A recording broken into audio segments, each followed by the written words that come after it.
দর্শক, আপনারা দেখছেন news frontline Bangla digital media, সত্য খবর সঠিক দৃষ্টিকোণ। আপনাদের সাথে রয়েছি আমি জেসমিন আক্তার। ওড়িশার সম্বলপুরে এক বাঙালি শ্রমিক জুয়েল রানা স্থানীয়দের হাতে মারধর হয়ে নিহত হয়েছেন।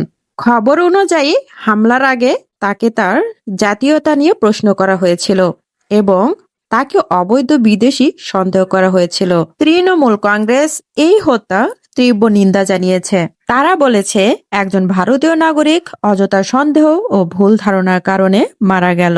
বাঙালিদের বিদেশি হিসেবে দেখানোর প্রচারণার ফলেই এই দুর্ঘটনা ঘটেছে।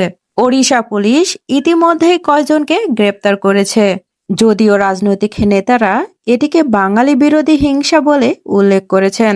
পুলিশ জানিয়েছে এটি একটি ঝগড়া থেকে ঘটে যাওয়া ঘটনা। তদন্ত চলছে এবং ঘটনার সঠিক কারণ খুঁজে বের করার চেষ্টা চলছে। এই খবরটা যদি আপনাদের কাছে গুরুত্বপূর্ণ মনে হয় তাহলে পাশে থাকুন আমাদের সঙ্গে। সঠিক তথ্য আর নির্ভরযোগ্য বিশ্লেষণের জন্য news frontline Bangla digital media subscribe করুন।